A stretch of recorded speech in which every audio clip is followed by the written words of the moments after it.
Akube umzukulu siqhubeke njalo siwufake ushukela, lokho kuzokwenza nabangakuboni ukuthi izinqola zidlulwa lutho, futhi ma ubambisene nazo uyohlezi uzinqumuzela nje amamiliyoni.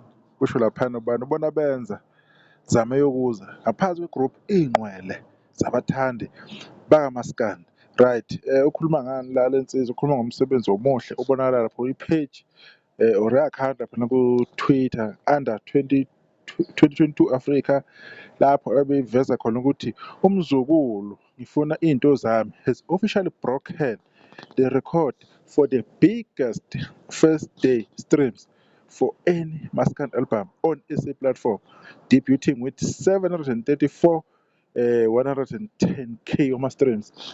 Umlando lo omusha sha, njengoba ngishilo ukuthi the way saba ngakhona, the way uMaskandi ziwuthanda ngakhona singabantu abaningi, khona ama-record azophulwa. Laba sebewenzile kunabanye abazowenza kangcono. I-record lakho kuzohlala 3 months 4 months beliphule. Sesihamba ngaleyo ndlela leyo. kuMaskandi omunye ama-genre ekhuphuka ngesivinini esimangalisayo.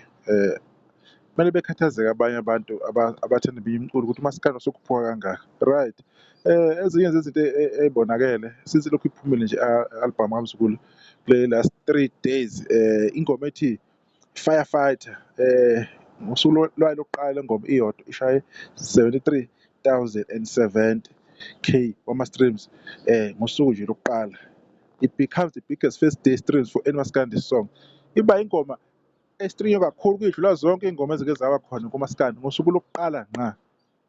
You see ukuthi kuhamba kahle kanjani, right?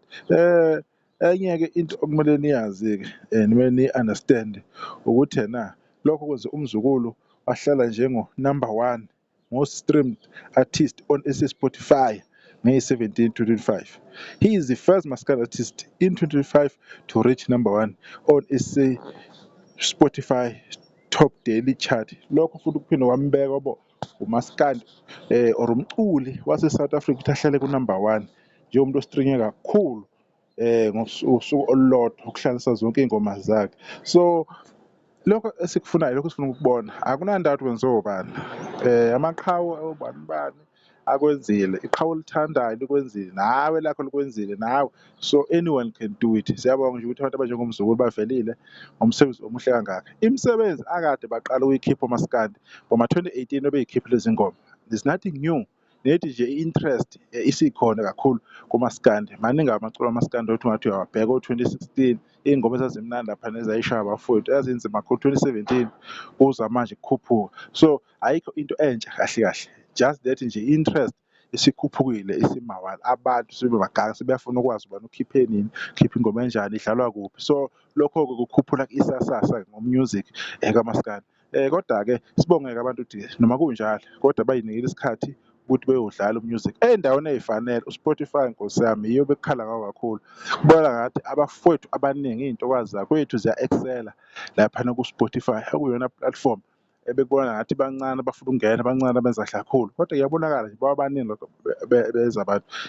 Kulezi nyanga ey'ntathu nje ezedlulile kunabaculi nje akade singabazi ngaleyo ndlela leyo, kodwa bayabona ku-Spotify bekhuphuka ngamalingisi elibeza kahle kakhulu. I-album lesoqhubeka yenze kahle, asazi ukuthi iqeda 7 days iyobe isikuphi ngemlando, cause it shows ukuthi abantu ba-interested kakhulu baya-streama Lensizwa and i-album yakhe imnandi ngendlela esimangaliso. Lokho abantu bengakukhohlwa, hhayi i-album imnandi asazi umuntu owahle imali kuyozwakala khona. Ividiyo-ke soyibamba lapho-ke abantu beqhubeke-ke bebuke abanye amavidiyo-ke. Sibonge kulaba abajoyinile-ke bakwazi ukuthi ividiyo beyibuke ukuze kufike lapho. Nisale kahle, sibonge Sindo Fast Video TV.